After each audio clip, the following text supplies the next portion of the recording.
Listen up, please. I'm glad you're here. Mind orgasms and fantasies. By the way, I want to say something that I absolutely love. The back of my head may or may not look like a pug.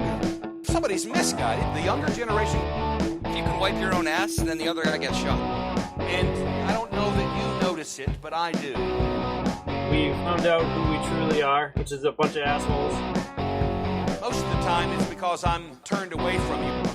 Why did you buy the vibrating strap-on pillow? But there's something that I absolutely love. Oh, I couldn't be happier. Now, there was a time when we had to hide and we had to be quiet. Right now, he's wearing a tinfoil hat. Have you ever heard the term misguided? I've been misguided. Thank you. I appreciate that. Do you really want to, fuse Dominican food with, Japanese? I don't know either of those foods, so I don't really know what's traditional food from either of those places. Man, it's so good. Why did you become a beat? He's playing bongos. He's got a Maynard G. Krebs beard. Is that what he calls his penis, his bongos? Dude, on the road, No, but he man. does call condoms his dick turtleneck. Oh, man. Well, it's only because he had his cut off at 18. Remember that time Matt masturbated and then couldn't come for 10 minutes? Why are we talking about that? What the fuck? It was a throwback to an Failed earlier discharge! episode. Remember when Matt told us all about the fact that he masturbated once, and then 10 minutes later he went to the bathroom and cum. Actually, you know what? I have to ask, because I'm confused as to how that works. Did you orgasm, just not cum?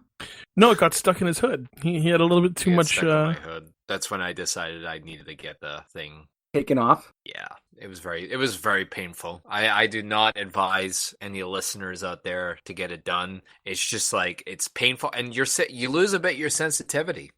That's never a bad thing. So I think what's Here, really funny about that. Let me explain it this way. You know when you make a smoothie and you pour it out, there's still some left inside of the blender. It's kind of like when you mash potatoes together and you still get some of the skin in it. It makes it better for the mashed potatoes. Yeah. Matt used to call his penis the Grand Inquisitor, but once he lost his hood, it was just a sad little man. Yeah. Yep. Yeah. It was an amphibian. All right. Salamander. Well, okay. Welcome to episode 37. Hey, that's my thing. Sorry, I was just doing your thing. I just wanted to see if I could do your delivery. That was a new segment called Prick of the Week. Matt fucked it up last week. Prick of the Week next week. Matt fucked it up last week when he was like 10. Welcome to the show. 9. Welcome to the show. It's the morning drive. Do you guys want to go to Cloud College or something to do a cloud podcast? Bobby Meynerhd. What? Are we not just doing other intros? So we are Better Live Than Dead on the Gear Radio Network. I am your host. And we're talking wrestling that guy. Right now.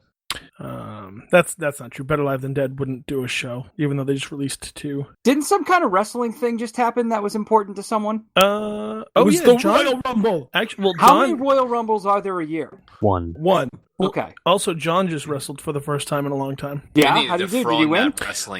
They did a charity Royal Rumble, and he was the second entrant, and was forcibly removed as the final person out of the ring. So he did fairly well. That's good. All right. For him, man. Nice. Yeah. So nice. Shout out to JC, the CEO of the. Still has to go through a table. Proud dad. Just Jesse, actually. Jesse has to go through the table. He still has to go through the table. You're right. We never did that. He offered. Fucking and backwards you pussied punk out. Face. What? What the hell is All right, that? guys, thank you for joining us on the show this week. We have Full Boat again, +1 Survivor. I'm not sure how Meynerhd keeps getting in here. We keep changing the password, and he keeps finding it. You know, we invited him in for one episode, and then he just kept showing up. I'm a resourceful individual. We're a full boat, and if we're from the wrong country, we get pushed backwards from the shoreline. You know, every time Meynerhd shows up, he brings us a full harvest from the pickle tree, so I have no complaints. I was expecting you to eat a pickle right there from the pickle tree. No. We're saving them for Larry's triumphant return. Larry, I miss Larry. We were afraid Maynard wasn't going to won't much longer. We were all afraid that Maynard wasn't going to make the episode. He was detained at the airport, but mainly because he said he was the human X-ray machine. It also didn't help that he had an alligator head in his suitcase. Well, I mean, where else was I supposed I to think put the it? big thing was that he was True. he was Make a good pretending he point. was in the TSA and he was doing body cavity searches. So, I mean, if we're, That was not this time. That You that were was just doing another your time. community service, man. You know what? You know what tipped them off is when you did the body cavity search With your on the tongue. janitor, and the janitor wasn't flying anywhere. He was just Yeah. cleaning a trash barrel on you. I need to be more selective in Yeah. my choices here. Well, He he got was also tackled. wearing pants when he did that credit card swipe up his butt crack, and that was weird too. That He was got just a tackled joke. by security by chastising people for not being bigger fans of Admiral Akbar from Star Wars. Well, but It's a trap. that's It's not a my trap. fault. They should be. all Who's right, that character in Star Wars? Admiral Akbar. Get him! Oh no! What He was my happened? favorite character. I feel bad about You know- all of that. You know what they say in Hawaii? Aloha Akbar. Oh. Oh yeah.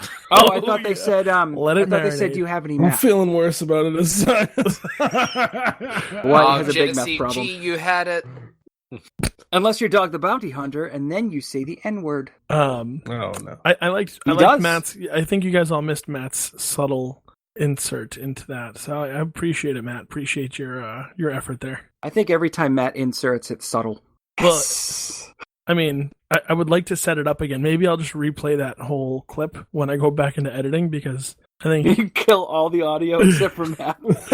just Matt saying, "Gee, you had it," like jihad. There we go. I got it. Oh, It's funnier when you it explain loses it. something I when guess. yeah, it lost something. So now that we've got the awkwardness out of the way, It's just too early No, I'm to still go here. fishing. See, you know what's frustrating is now that Maynard's here more often, we don't get the crickets. It is still winter. If I record from my own place and instead of coming over to Sarge's, we'll get the crickets back. He's got a whole basement full of feral crickets. They escaped from the container, and now there's thousands of them.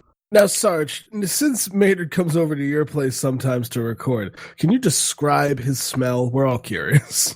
So wait, you know- hold on. Let's just take a quick poll. Jesse, if you had to guess one thing Maynard smell like, what would it be? I would say motor oil and duct tape residue. All right, Matt.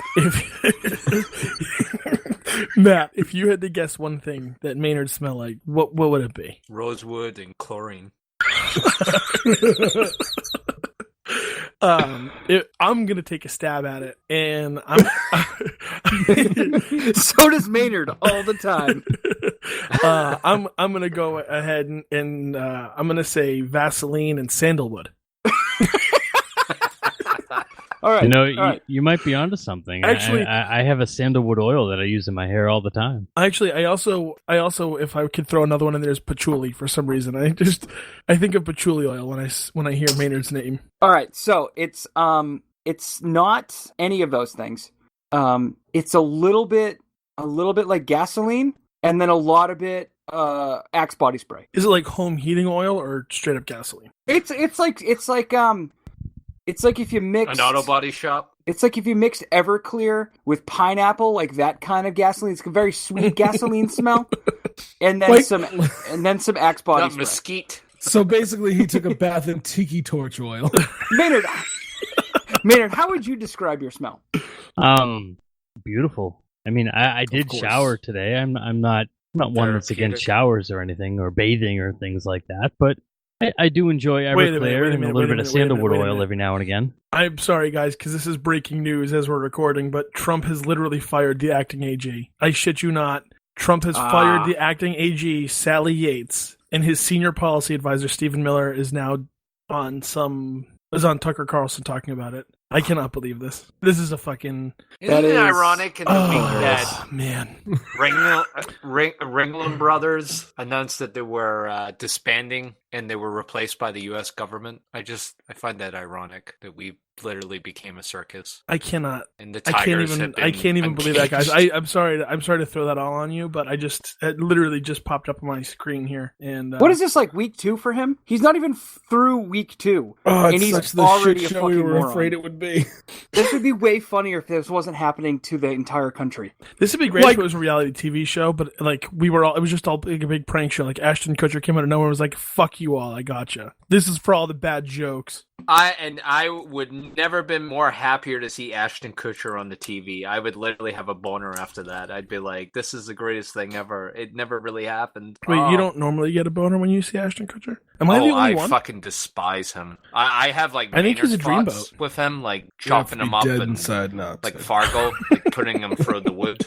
salivate. Got there. Anyway. I said he was on my Deadpool. Oh, by the way, we've got our first Deadpool. Yeah, I was going to get to that when we did some updates. I took first blood in the Deadpool. So, Mary Tyler Moore, may you rest in peace, but thank you for the 20 points. The funeral got a bit awkward when someone tossed the urn into the air above their head. It was like, it's what she wanted!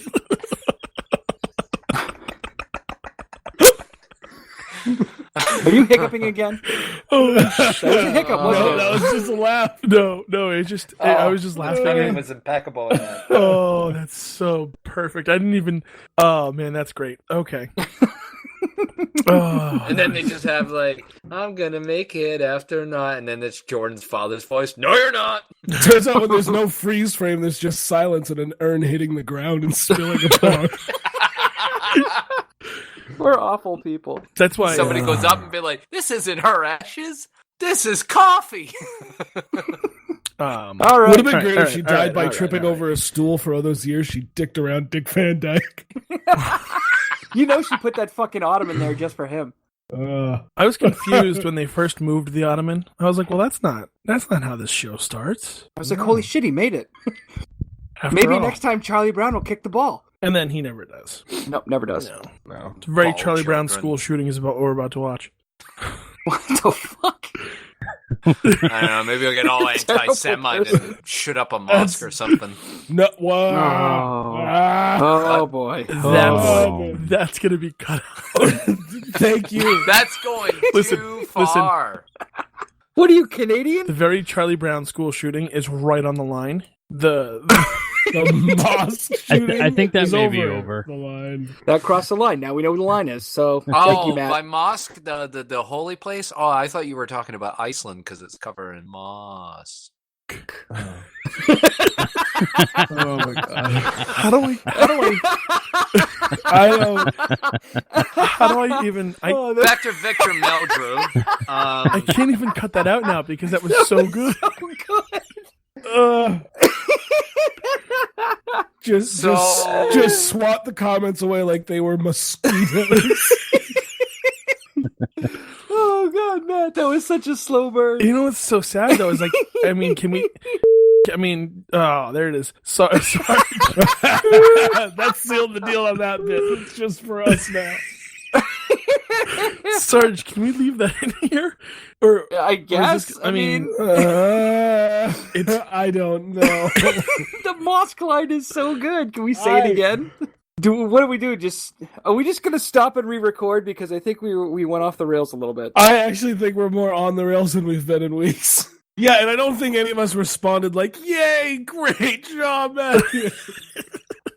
Until he had a killer line. We actually ruined the line because we were so happy for Matt. oh my god. So we got a game to get to. Oh boy!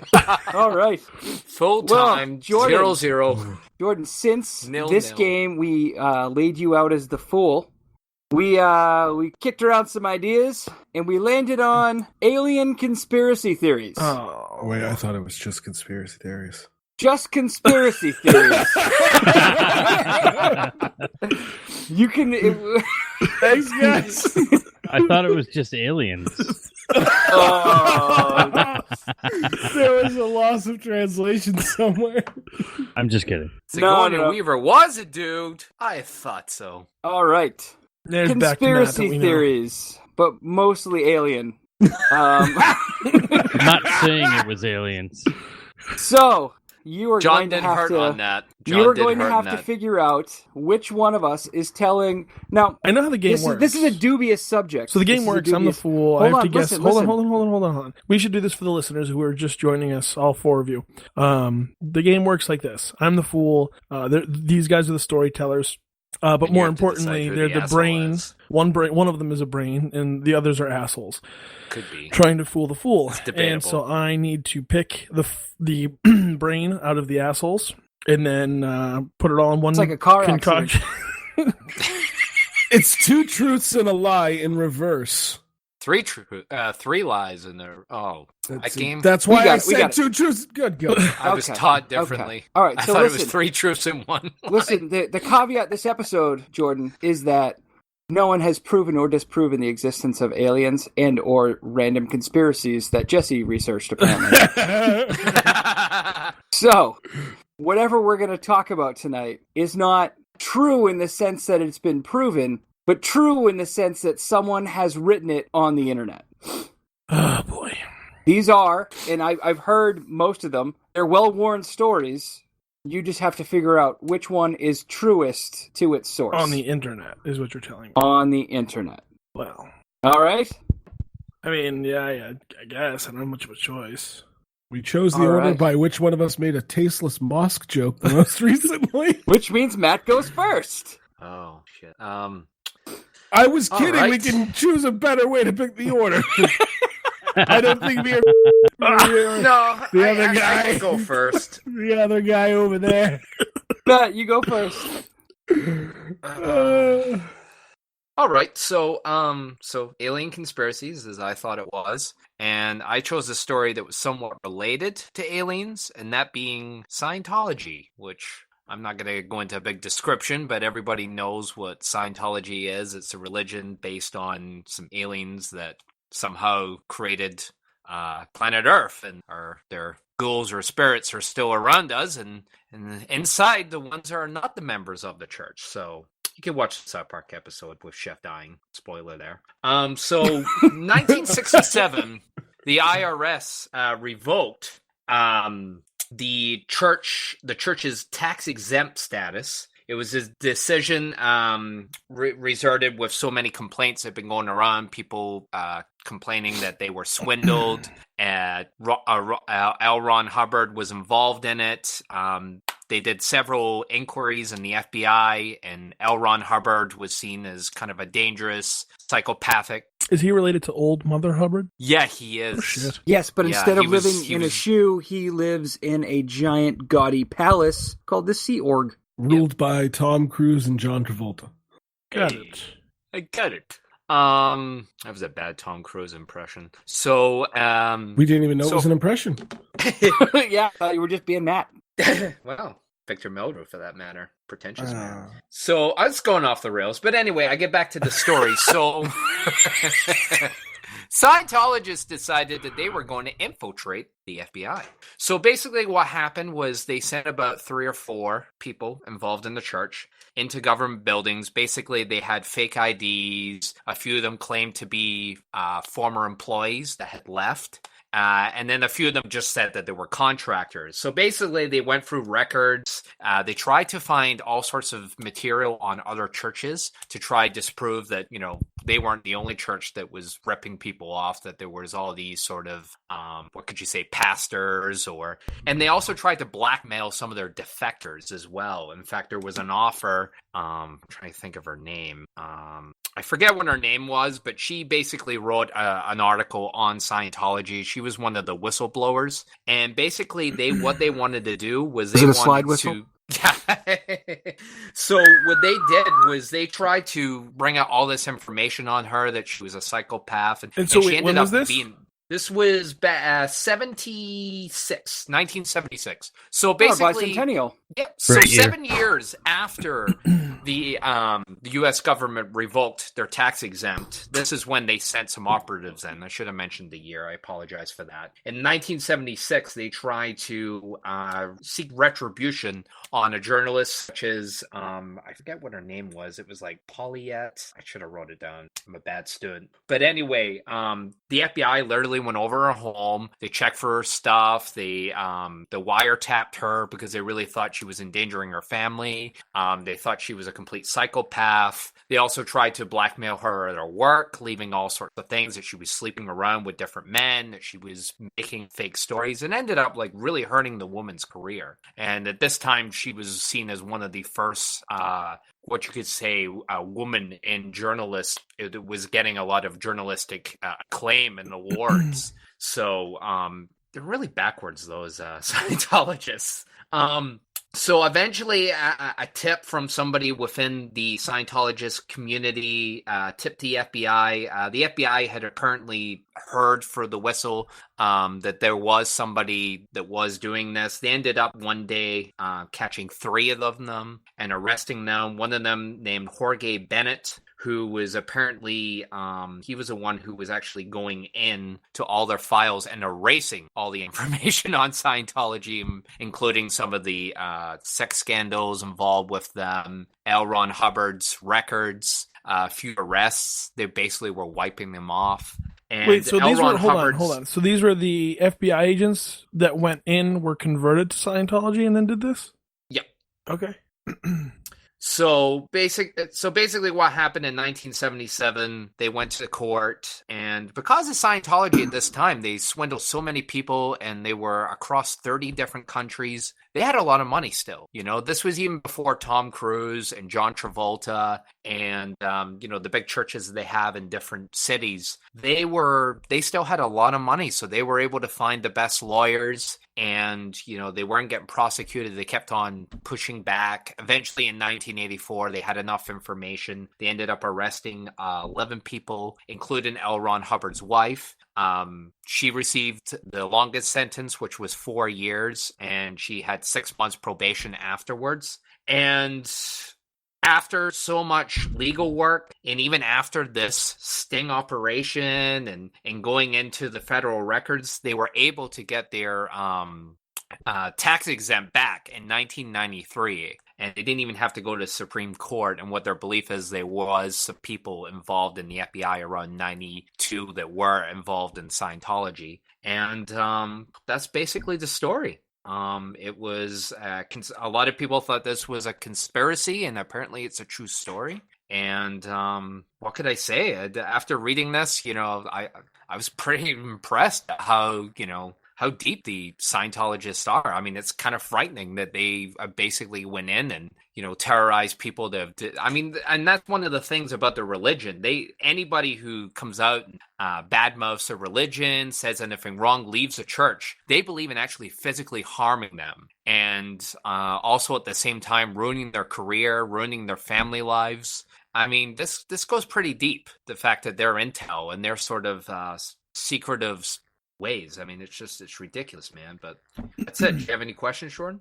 I'm just going to recap what you said real quick because I was trying to follow along. Oh, thank God. So, okay. Be our guide. So, from what I gather, in the 70s, the FBI infiltrated the Church of Scientology.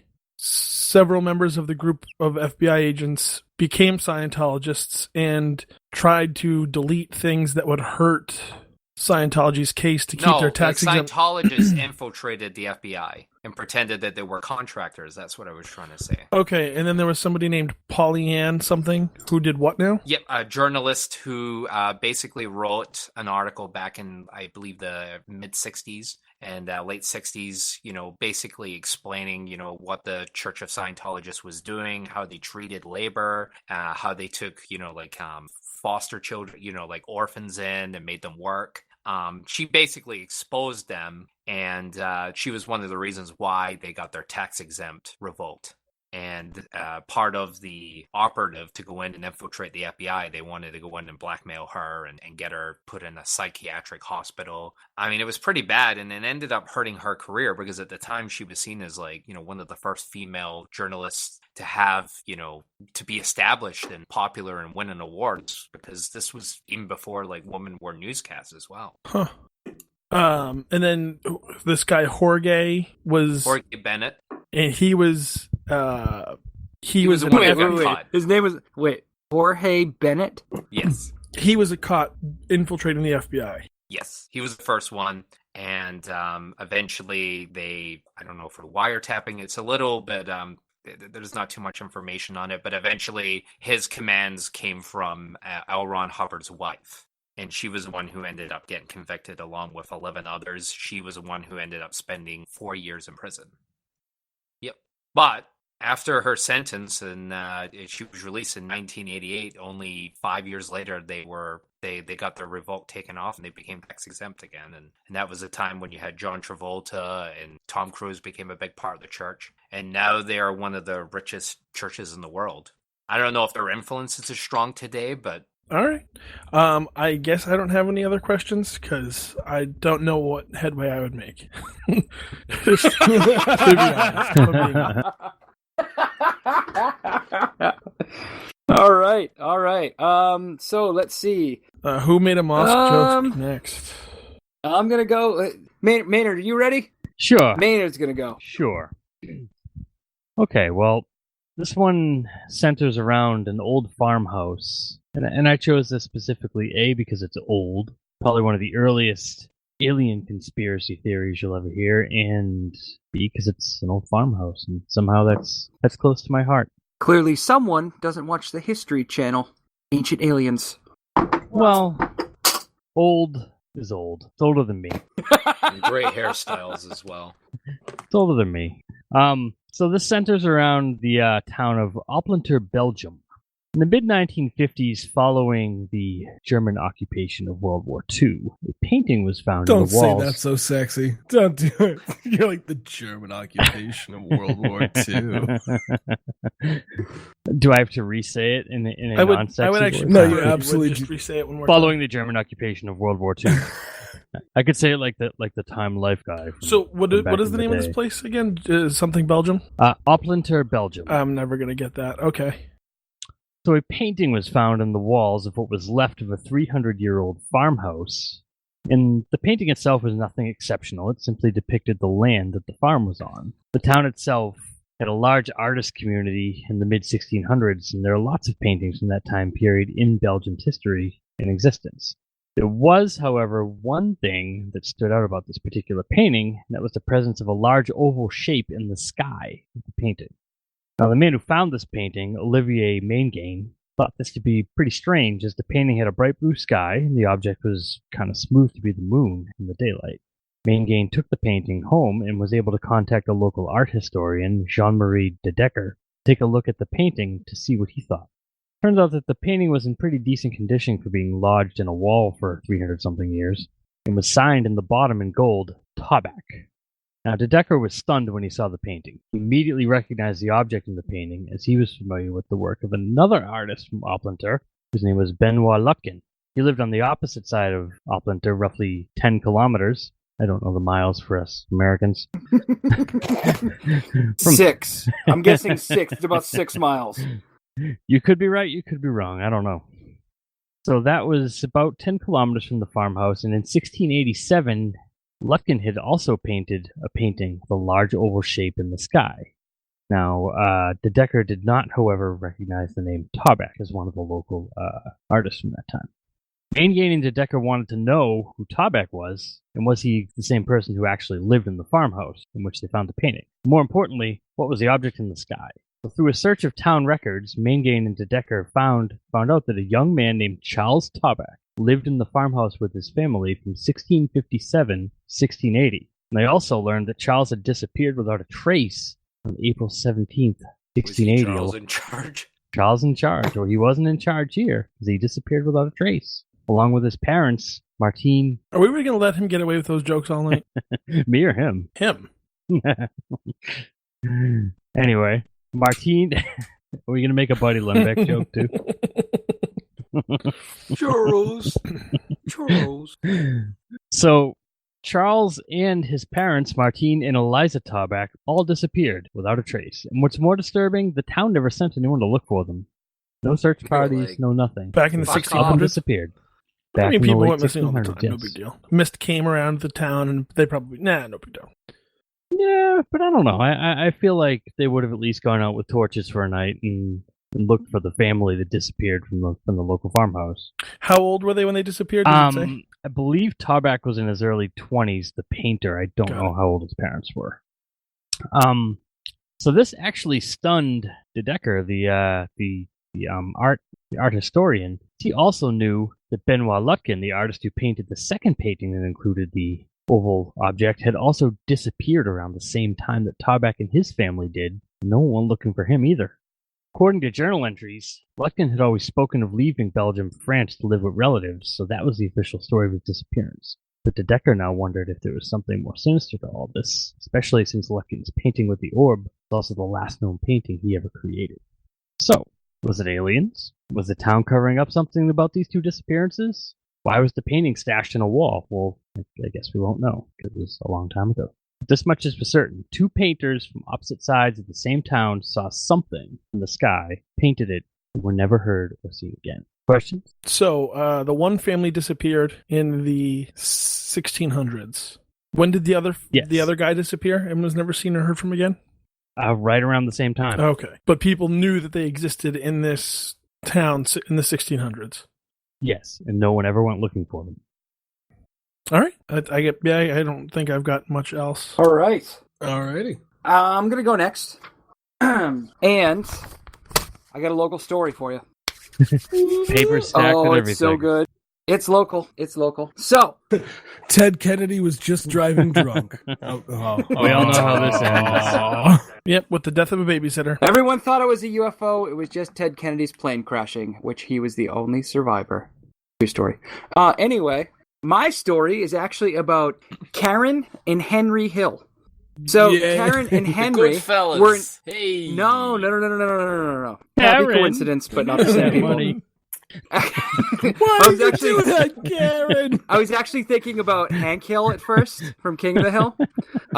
But no, so this is a couple, a rare instance in the early 1960s, an interracial couple who was abducted by aliens. And get ready for it, boys. It happened in Montpelier, Vermont. Ooh. So Henry and Love Karen Vermont. were out on a little vacation. At this point, Henry was retired from the Postal Service. Karen was a professor at a local college. They decided to just go out with whatever money they had in their pockets. They didn't even pack. They wound up buying clothes on the way. They decided they were just going to take a weekend trip, and they were going to drive from their home in Montpelier to... Fuck, I should have written this down. Somewhere else in Vermont. Very descriptive. So they were driving at night. They were headed to a motor lodge. They were about to pull. They were a couple of miles away, but they were in kind of a rural area on the highway when suddenly they lost track of time. 2 hours later, they were over 100 miles away from said motor lodge. Oh my God. Originally, they had no memory of the incident. They couldn't remember where they were, what happened. All they remember is they were driving and suddenly they're 100 miles away. Now, the thing that's fucked up about this is that they were 100 miles away in what was only the span of like an hour or so. So obviously they couldn't, well, in their minds, they couldn't have traveled that far in just an hour. So they kind of packed it away in their minds for a little while. They went home. They were like, that was super fucked up. They both didn't want to talk about it. Henry especially did not want to talk about it. He really wanted to keep it a secret. He was like, Karen, we gotta keep it quiet. Jesus Christ. So, anyway, Karen had noticed that there were some rips in her dress. So when she went back to the local college, she borrowed a Geiger counter. She used a Geiger counter on her dress and picked up elevated radiation readings. She also picked up elevated radiation readings on the outside of their car. Henry and Karen decided that they needed to know what was going on. Henry, again, was really, really not okay with this whole thing becoming a public thing. So they didn't tell anybody, but they did go and see somebody who specialized in the fairly new field of hypnotherapy. One at a time, Henry and Karen were hypnotized by the hypnotherapist. And they thought they were chickens. No, he just thought a helicopter was following him all day. And his brother was worried about the sauce. Why does it taste like chlorine in here? So anyway, you fucking idiots. Hold on. I lost track. Okay, all right. So through the hypnotherapy sessions, they started to describe the scenes of what happened when they lost track of space and time. One of the things that Karen brought up was that they were stopped in the road by men in United States Army uniforms. These men in the United States Army uniforms led Henry and Karen away from their car and into the woods. That was the initial memory. As they kept going to hypnotherapy, their memories became more and more vivid. They started to describe the spaceship that they were taken up on, and it turned out eventually that what they believe is that they weren't men in U.S. Army uniforms, but aliens wearing shapeshifter camouflage to disguise their bodies.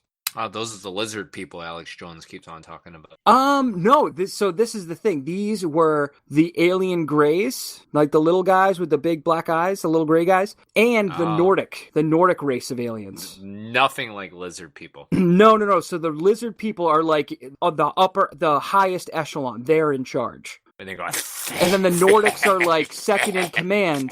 And then the little tiny squat, 5 foot tall, 4 foot tall alien grays, those are like the worker bees. Those are like the robots. Okay. So anyway. They're like contractors. Yeah, so the worker bees got them onto the ship, and it was the Nordics that were doing these kind of weird, physical experiments on their bodies. Now, I listened to some of the audio from this, and one of the things was really fucking scary because Henry just kept screaming, no, don't touch me, don't touch me. What they had actually done, according to Henry's memory regression, is that they had put an apparatus on his genitals and fucking jerked him off until he blew into the thing. Some of the other things that they said that they experienced through the hypnotherapy was having things inserted into their eyes, having things inserted into their navels, and various medical techniques. And every time they started to experience pain from these medical techniques, one of the Nordics would say something, but the thing that was fucked up about this is that their mouths didn't move. So when they were saying something, they were saying it into the brains of Karen and Henry. That's like your pod experience. Yeah, so exactly. They were communicating with them telepathically, except instead of trying to change a channel before that bullshit anime crap came on Cartoon Network, they were telling them, hey, I hope this doesn't hurt. And they would make the pain go away. So what a lame title, Cowboy Bebop. Yeah, it was fucking stupid, right? Or One Piece. Stay on target. Man? Fucking stupid. Stay on target. Anyway, long story short, stay on target. Red leader. Okay, so anyway, Henry and Karen, this really fucked up their lives. Henry got to the point where he couldn't even do his part-time job anymore. He couldn't work. He wound up staying home all the time. He basically had what we now know today as PTSD. He couldn't really live his life anymore. Karen, on the other hand, was a lot more open about it. And she would start going to UFO conferences and talking about her experience. And it was at one of these conferences that she actually met a world-renowned hypnotherapist. And this world-renowned hypnotherapist was like, I'd like to put you under, and I'd like to see if I can get maybe some more information. So Karen agreed to it. Henry refused, but he said he'd go and witness it, but he would not participate. So what they did was they put her under, and they started to ask her specifically if she remembered where the aliens were from. And this is where it gets really fucked up, because she actually pointed to Denver. Interesting story about the Denver airport we'll cover in another episode, because that is fucking Masonic with the conspiracies and Illuminati and aliens. That is a weird place. Right? I heard it is. Very weird place. So anyway, she they asked her to draw a map of the stars of where these aliens said they were from. Now, the way she described it in the regression is that the guys kind of pointed to the Nordic aliens pointed to like a picture of stars. And it was either, I can't remember if it was hanging. I think it was hanging on a wall. And he showed like a picture of the stars, and he pointed to a constellation. That constellation is Alpha Centauri. Now, the thing is, Karen is not an astronomer. She doesn't know anything about the stars. She doesn't know anything about the sky. Somebody had her draw a map of where the stars were based on what the constellation looked like, and she wound up drawing Alpha Centauri and then circling the star system where the aliens came from. It wasn't specifically in the constellation. It was actually a star that you kind of have a hard time seeing with the naked eye, but you could see with a telescope. And she had circled that one star and said, this is where they're from. The thing that's remarkable about this is that only somebody who either has extensive knowledge, because don't forget, this is the 1960s. We're not talking about, there's no Discovery Channel. There's not a ton of information. Dude, this isn't about fucking it. Copernicus, though. Exactly. Right? She's not Copernicus. She's just a woman from fucking Montpelier, Vermont. So she circles the star that's there that a lot of people don't know about and says, this is where they're from. In one of the nobody in the room knew what it was because none of them were astronomers either. So when the hypnotherapist guy got back to the convention, he showed one of the guys at the convention who happened to be a former NASA employee, and that guy said, that's Alpha Centauri, and that star is there. Like that, right where that position is, that star is really there. Now, obviously, this is some conjecture because this is the 1960s. I wasn't there. You guys weren't there. This guy could have been a fucking fat dude from Iowa just chilling on his couch and was like, oh, I'm going to pretend I'm from NASA. So we don't really know for sure. But bottom line is a lot of people are much more prone to believe the story of these two people because of where she said that they were from. However, the story has a sad ending because a few years down the road, Henry's health started to fail and he wound up passing away. Karen lived until 1992 and then she also passed away. The thing that made the story so believable in a lot of people's eyes, though, is that these people weren't fucking nut jobs. You know, they're not trailer park weirdos. They're people who were upstanding members of the community. Karen was a professor. Henry was a mail carrier and then later worked at the local hardware store. Like, these people were well known in the community. And so that's why the story is so believable to so many people. Jordan, what are your questions? So they went to 2 different hypnotherapists. No. They went to one hypnotherapist. Okay, so you said they went that to the one hypnotherapist. No. I did. But hold on, you didn't hear me. They went to one hypnotherapist. That hypnotherapist was just a guy from Vermont who happened to know how to do hypnotherapy, and he was good at it. The other guy was at a UFO convention that they went to. But he was completely separate from the first person. Yeah, he's not the same guy, but he was actually like a world-renowned hypnotherapist but the other who guy had just worked knew how to on do alien abduction cases in the past. The other guy was a hypnotherapist, but he was like the guy who, like, you know, helped you quit smoking or lose weight. And when did this happen? This happened it was right before, and then the whole thing kind of like became big after the Kennedy assassination. So 1962, and then everything kind of became like a big, well-known story in like 1964, I think. And then she died in the late 90s. She died not in the late 90s, 1992. Henry died, I want to say, in the early 70s. Okay. But, so throughout their lives, and this is the sad part, is that Karen was really open about it. She wasn't like running around telling people in the supermarket, but like if reporters or if other enthusiasts would ask her about it, she would kind of like, you know, talk about the experience a little bit. Henry was much more reserved. He did not like to talk about it. He was really embarrassed about the whole thing. Like, he believed it, but like he wanted to like, he was the kind of person who was always trying to debunk his own thing. He wanted to be like, it wasn't aliens. It was, you know, it was the military. The military abducted us. But the conspiracy aspect of this entire thing is that right near where they lived was Fort Ethan Allen, which is a military installation, a very secretive military installation in Vermont. It's also a furniture store. I've actually done some cold weather training at Fort Ethan Allen, and it's a pretty fucking serious place. When I was there, it was for 3 days straight. It was -17, which wouldn't be a big deal, except every time you go into the dining facility, you get those little cartons of Ben and Jerry's ice cream. They give them to you for free. Ben and Jerry's just donates them to the military. So it was -17, and I was eating ice cream. All right. Because I mean, it's Cherry Garcia. How can you go wrong? I mean. Yeah. I like fish food sometimes. Anyway, yeah, I kind of went off on a thing there, but yeah. So long story short, that's my story. All right. There's a lot to take in. It's a lot to take in. That's what Meynerhd says to his subjects. Subjects. I like that we've moved on from calling them right. subjects. Mannequins. Yeah, I think Jesse you're the called them final. mannequins. You're the caboose. You're the caboose of this train. I am the caboose. And if you know Red versus Blue, you know how accurate that is. Caboose is the idiot character in that show for you guys. And keeping up with the tradition of the podcast, I misunderstood the homework assignment. And whereas everybody else did theirs about alien conspiracies, I thought we were just doing conspiracies. I made it quite clear in the group text, but that's okay. And so did Matt when he immediately repeated That's just everything because I said. Matt needed to confirm, so he wasn't doing it wrong again. We wanted to make sure. So the conspiracy that I found that is an absolute real one is Pokemon has been used to spread Nazi propaganda to the youth. Oh boy. Now, oh yeah, my dear friend. Some of the shining examples of this before I get into the whole breaking down of the Pokemon story is not true. in 1997, parents It's fake noticed. news. Wrong. Alex, there's no such thing as Nazis. This is a fake news, period. So, in 1997, they found printed on one of the original Japanese cards that also made it into the state. It was named Koga's Ninja Trick, and there was just a big old swastika in the corner, just hanging out. Man. It reminds me of that website. I don't know if it's still around. EnglishFunny.com. Oh yeah, I remember that English.com, all the misspelled cards and shit. But outside of that, several of the rock Pokemon and things from the video game are actually modeled to be doing the default Hitler salute in their little icon.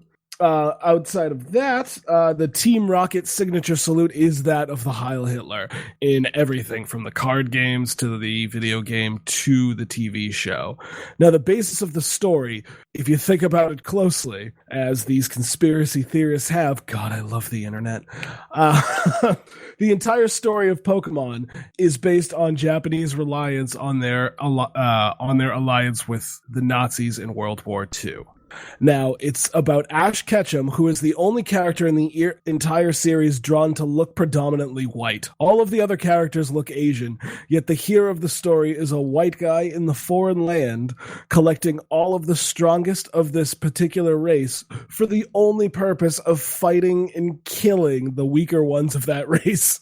He's got to catch them all, and them all are Aryan white people, or Pokemon. Oh, also, if you know anything about Pokemon, you are aware of the character Jinx, who is a very racist character. It's basically a transgendered Pokemon who is also in blackface. Yes, I know the one you're talking about. And is completely useless. I remember seeing that, and I was like, how is no one mad about this? Oh, no, people were mad. They had to recolor it to blue. Oh, I have so many questions. So okay. So who was this card that had the Nazi swastika in it? It was Koga's Ninja Trick.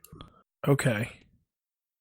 And it's a support card, basically like a extra boost. You said they were doing the Hail Hitler salute in which cards, or who was that supposed to be? It was all the rock dudes. Team Rocket. There were not all of the rock dudes. There were two specific ones. I didn't really look at the name of them, but yes, they were modeled. Yep, they were modeled in the Hitler salute, and Team Rocket's signature, like, "Hey, go Team Rocket," was a Hitler salute. And then you said that Ash was supposed to represent the entire German race. Well, basically the white man who is destined to come to the foreign land, gather all the strongest of the race to wipe out the weaker ones, improve them superior. That's why he was basically with the Asian guy and girl the whole time. Through their alliance with him, they would succeed.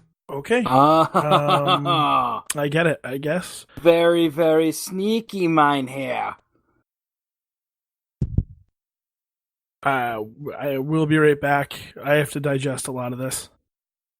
All right, well, Jesse, so while we were at break, Jesse forgot that he skipped the best part.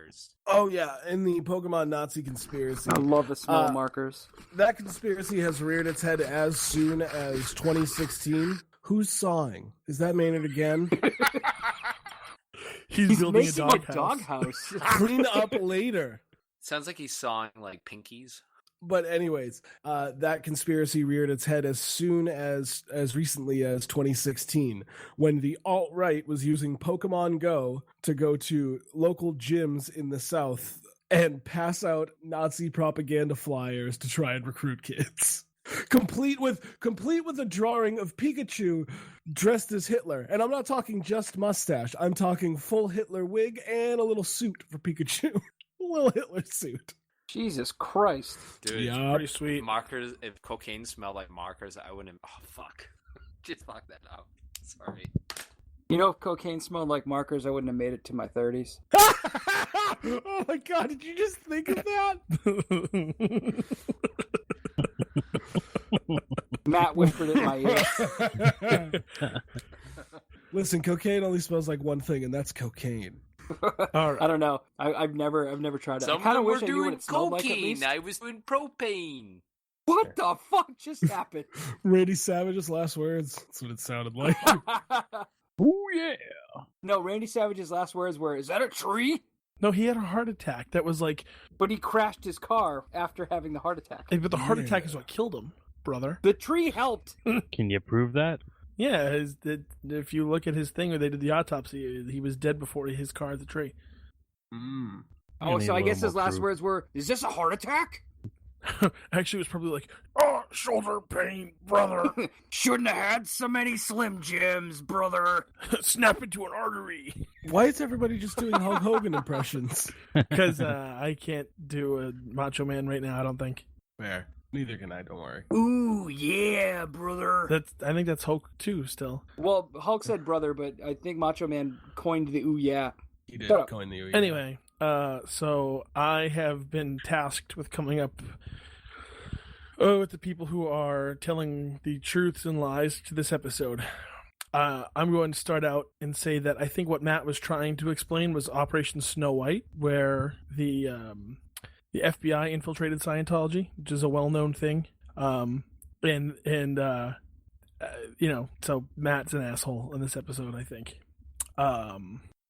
So this is where it gets a little tougher, because Meynerhd's story was pretty messed up, and it's a Belgium thing, and world stuff just escapes me sometimes. So Sarge, your story being more local but had a lot of detail. The only thing that bothers me is the hypnotherapy aspect, and the whole PTSD thing, and I don't know. There's something about. Don't you think you would have PTSD if somebody fucking picked you up out of your fucking car in a dark street and brought you in a spacecraft and then jerked you off? I feel like that would fuck me up. I feel like I should owe them flowers and say thank you, but I don't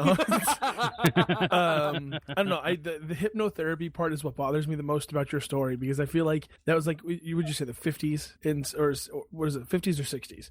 The 60s. I don't know. 1962 and then later I'd 1964. be thankful you got a hand job in space. What are you bitching about? That's true. Do you think little globules, little like ropey jisms just catapulting around in the spacecraft? It's one of the dehydrated ones that stick to everything. I mean, Oh, dear Lord. boy. I mean, I feel like if that happened to me, I'd owe them dinner. So, Oh my god. I'm just gonna go ahead and say that you're an asshole on this one too. There were things about it that were really plausible, and then I was like, oh, the hypnotherapy is what throws me off. So, between Jesse and Meynerhd, I feel like Meynerhd understanding the homework assignment a little better kind of gives credibility to the fact that he could just bullshit names that I would never know in Belgium. But knowing Jesse, he was pretty confident about his Pokemon story. I'm gonna go with Jesse is the brain and Meynerhd was an asshole. Guys, can I do it? You can do it. Jordan, you couldn't possibly have been more wrong. Okay. Matt was the brain. All right. Matt was definitely the brain. I challenge anybody. The operation that Matt was talking about, and you're right. Operation Snow White was an operation that included the FBI and Scientology. Unfortunately, Matt, you want to take this one, buddy? Good talk, Matt. Okay, so what Matt was trying to say... Sorry, I had a mic problem there. I apologize. No. You're good. Oh, shit. I'm still having problems. Okay, so I'll continue. So Matt was 100% correct, actually. Scientology did infiltrate the fucking FBI. Well, they really did. That's fine. It really happened. Cases. I just have to be honest. I would challenge anybody to listen to what Matt had to say and then actually think that anything could come of it. Well, I didn't want to say Operation Snow White because I knew you would get that, so I wanted to come up with like a familiar. See, the problem was like when we decided like to do alien stories, I was like, well, fucking. I mean, there's actually been no sightings. I mean, yeah, we could take like a story or something involving, but at the only thing I could think of was I saw something on the Snow White operation. I just want to clarify for the group here that I sent Matt an entire a link to a website completely dedicated to alien abductions. Just to be clear. But at the same time, and if I can defer to one thing, so it was hard for me to come up with a story. Like I felt like I had to be something, whether or not. Well, Matt, you did an incredible job, man. You really did. That was so impressive. Good. Oh, it by was the way, really the guy's good. name is George, but Bennett, but you can call him Jorge because like he was a Spanish guy and his friends did call him Jorge. That's how I like changed some of the names. And the journalist's name was Paulette Johnson, I believe was. Yes. And she was part of Operation Those friends called him Jorge. I'm not going to. Jordan, I do want his friends called him Jorge. See, here's the thing with Jesse, right? Because I know that there was a card with a swastika on it, or like some Nazi symbol, and Nintendo actually discontinued it. And that's what bothers me the most, is because like I was like, oh shit, this like I remember this actually happened, and it was recent. All right. I sprinkled in some true facts. Turns out that swastika was actually the reverse of it. That is actually the Japanese symbol for peace. Yeah, it's like The backwards swastika. Jordan, if you would do me a favor, there whatever. was one more part of that story that was 100% true. And if you would do me a favor, I already did. our, I did, and that- I'll share that. And that's going to be the cover art for this episode. That is the actual flyer that the alt-right really was handing out to kids that were going to Pokemon gyms in the South. All right, so I just posted a link where I got most of my information from. There were 2 hypnotherapists, and it was actually in the 1950s. Betty and Barney Hill. Wait, no. Betty and Barney. Betty and Barney Hill. I don't know. An interracial couple from Portsmouth, Hold New on. Hampshire. Wait, Benny wasn't involved here? Listen, Betty and Barney Hill. I could have believed Henry and what was the other one? Henry and Karen. Karen. Yeah, see, Henry and Karen could have. Now do you understand why I chose Barney Henry and Betty? and Karen Hill? See, here's the thing. If you Karen. had said Betty and Barney, I would have been like, no, you're wrong. You're complete. That's fucking made up. Bullshit. I chose it for its plausible deniability, but it's Benny and Barney Hill, and they were abducted in New Hampshire, not in Portsmouth, but they're from Portsmouth, New Hampshire. Nice town. It's actually one of the most famous cases of alien abduction ever, but obviously I changed a lot of the facts because I didn't want you to get it if you did have a really sad life and know these things like I do. Well, it sounded familiar, but the thing that kept throwing me off was like I feel like hypnotherapy is just like not something that would have happened back then. And no, it really was. It was a big thing in the 50s and 60s. See, like, yeah, I mean, the interracial thing like didn't faze me. Like nothing else fazed me on that. Like, you know, except for that, and it was Henry and Karen. Well, that was his fucking name from Goodfellas. Was Henry Hill? Right. Well, I know that was the whole thing. When Matt said it, I was like, oh well. You know, I wrote it down and I was like, this doesn't look plausible at all. There's no way he's going to buy this. I was like, you know what? Whatever. We've got 3 people. Like, I didn't want to, like, Nats was really but that was good. the thing is I didn't want to be like, oh, well, Henry Hill, I'm just going to dismiss this. No, Henry. It was Betty and Barney Hill. And they had like the silliest names. Some of the other things that I embellished were their locations. Obviously, they weren't in Vermont. They were in New Hampshire. They're from New Hampshire. They were an interracial couple. Barney really did have PTSD from the experience, and it did cost him his job at the post office. Yeah, so that wasn't a full lie. He didn't retire. He was actually from the post office. I'm still trying to process what Matt is saying. To be honest, you're talking to you're playing tennis with the drapes because I'm trying to I'm trying to process Matt's crap. So the thing is, like, Matt was spot on. I actually read a lot about this because it was really fascinating It was to really me hard years for me ago. to follow because, like I said, I knew it Operation is an all over the Snow place White. thing. That's the thing that blew my mind. Is it's so all over the place because the Scientologists really did infiltrate a bunch of different factions of the government. Matt only covered the FBI. They also infiltrated the IRS. Yeah, that was a big one they did too. I would have gotten into that, but there's like 8 different stories involving them trying to convert the IRS, some of the people in the IRS, blackmail. It seriously, and they did this even after his wife went to prison. They kept on doing this up into the 80s, and they actually believed that one of the reasons why it was overturned is because they had quite a few people working inside, and people in the FBI and the IRS were afraid of Scientologists, and they were like, let's just give them back their tax exempt. Yeah. Mind blown, man. Mind blown. Hold on, can we just all give it up for Maynard, though? Maynard had the most fucking amazing one, I think. Maynard, high five, buddy. That was good. That was some good Can work. I just ask Maynard real quick? Did you name a Belgium politician? Okay. I named them all, I think.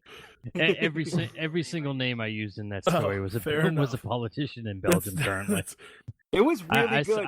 I saw a painting online that people were debating on if it was a UFO in the painting, and I just kind of made up the story from there. Matt, buddy, Yeah. I told you Matt had some That was real reservations good. too. He sent me a message. So the reason we had to start late tonight was because my wife and I are coming up on our 10-year wedding anniversary. We're gonna do a vow renewal ceremony because we got married right after I graduated basic training, so we didn't put like a ton of planning into the wedding. We wanted to have like something really Matt, you're not cool to invited, by the celebrate way. being together for 10 years.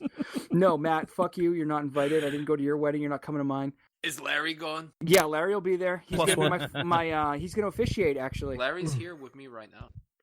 Hey guys, what's going on? Wait. Larry. What happened? Does Larry know that Meynerhd is now on the show? I mean, I'm worried about the jealousy. That's Well, gonna he's come out with of this. you. So I would watch out. Yeah. Hey Maynard, what's going on, buddy? How are you, Larry? How you feeling? Larry, listen, let me finish my fucking story, you fucking asshole, and then we'll get into it. I'm gonna let Larry take over. Sorry guys, I was fitting to be sly. Shut up, Larry. Alright, so listen, anyway, so we went to a jewelry store. Wait, I'm sorry. Did you just say fitting to be sly, Larry? Catch me outside, how about that? Oh no. So bitchy. Anyway, guys, let me finish and then we can do this. So anyway, we I bought my wife like this really cheap engagement ring. It was only like $2,000. And I promised her, we're going to get you a good engagement ring like when we are settled and we have like, good jobs, we have a good life and all that stuff. So we went to go get the diamonds tonight for her new engagement ring. Then I get this message from Matt, and he's like, guys, I'm really going to go out on the limb on this one. I'm not sure. I'm like, dude, go with it. And I'm so glad I did, Matt. That was so fucking good. Yeah, man, it was really believable. It was good stuff. Larry, you weren't here. Like, you were in the corner, like, working on No, your I've been charcuterie, listening in which this. was fucking terrible. You know what? That hurts. Where'd you get it from? That hurts. Whole It's been a Foods? while. If I could can we just, you guys need to stop the fight. Yeah, there's a lot of hatred here. First he yells at his beautiful wife Marie, and she keeps a wonderful home, and now he's yelling at me. Larry, Do you guys know they're making a Big Mac ATM? I cannot wait for the Big Mac. saw Did you that see in that they've also Cambridge, made right? cupcake But it's Yeah. only available. It's only available it's only available on January 31st. Did you That's see it. that they've made cupcake ATMs? One day. I wish there was some more Oh my ATMs God. with Big Macs. All That'd right, be amazing. Larry, go back and sit in the this is corner. getting uncomfortable. I gotta get him. Larry, get the fuck out. Listen, Matt, you told me to come here so we could talk about my experiences Well, we're in gonna prison. do. All right, guys. You know. I think Let's just he do should, it. I think he should tell us, Larry. Why don't I think you we should tell do. us I the think, story guys, about your guys, prison let's not do that experience? right now. Let's not open up that can of worms. Okay. You know what? It wasn't fair. But I wanted you guys to know how it feels when you did this with me and Maynard, and you would just like surprise me with all these terrible things that he would do to me. But you know what? How about I come back next week and we talk a little bit about my prison experiences? Yes, you can tell us all about how you were a prison bitch, Larry. I actually, I wasn't Yeah. a Okay. bitch. Don't pretend you didn't have fun, Larry. Oh, I had fun. I had sex with 2 men. Wait, was Maynard there too? I was not in jail. I've done a lot of things in my life, but I was not in jaal. Yeah, he didn't even visit I me thought in he was jail, a backup fucker. catcher. So, All right. Larry, yes. Larry, yes. you didn't have sex with 2 men. Don't lie. You're still a virgin. That's exactly what happened. No, He met the sisters. no, I made those men my bitch. Okay, Larry. Well, let's hear what the Squirrel Master has to say. Larry, let's do this next week. Next week you come back and we'll do a whole thing with you. Okay. All right, that's fair. All right, Larry. Hey, get Larry, the let me fuck ask you a out my question. house right now. Hold on. I want to ask Larry a question. Would you rather hear a pretty girl sing or a fat boy fart? I'd rather hear a fat girl fart. What? I said a pretty boy sing or a fat girl fart. Fair. You'd rather a fat girl fart? Larry? Matt, is Larry He still there? left. I come out after hearing. Jesus Christ. Would Fucking you- heart's racing. What the Would hell's you wrong with rather that guy? hear a pretty girl sing or a fat boy fart? He said he would rather hear a fat girl fart. It's kind of weird. Ruined my whole fucking Pretty engagement. girl Odd sing, choice. fat boy fart. All right, well, so back to my story anyway, I guess. So I asked my wife, I won't say her name on Although the radio. you doxed Marie. I asked my wife, So well, that's because Matt did it first. he did say Marie actually while we were recording. Yeah, he did. Yeah. So anyway, long story short, I asked her to marry me at this restaurant, and I totally fucked up the whole thing. Honestly, I pulled the ring out of my pocket, and I was so nervous that I basically threw it at her. And so this year we're going back to the exact same restaurant. and I'm going to ask her to marry me proper. I'm going to kneel down and embarrass her in front of everyone in the restaurant and ask her to marry me again. What are you going to do if she says no? I'm going to take the ring back. It was like $6,000. I'm going to go buy some sweet fucking Legos. You can go to a strip club. Fuck yeah. A lot of Legos. It's a lot of Legos and a lot of strippers. Especially if I got rolled coins. If you have enough money, they'll actually let you build your Legos at the strip club. Excellent. I'm doing it. I'll be like, here, Destiny, hold this Death Star. Her name is Sugar. And her friend is Cinnamon. So anyway, who's going to be the fool? That's you. You're the only one who hasn't done it twice other than Meynerhd. All right. And we're all 1-1 except for you. You're 1-0. So we'll have to work hard on convincing you that one of us is. Yeah. Fair enough. Fair enough. All right, guys. Well, that's it for us. Thank you for joining us on this episode. On behalf of the rest of the people here, do stuff. Make sure you send us messages and tell us why you like us. Maybe fucking review us on iTunes, you cunts. Jesus Christ. Like, share. Stay out of the mosque. Stay out. Stay. I feel like that's 2 weeks in a row that you've gotten really aggressive with the iTunes recommendations. I don't know if that's the way to get people. I'm just gonna say, stay in the country and out of mosques. And what? Okay. Well, good night, everybody. You're welcome, and we're really sorry.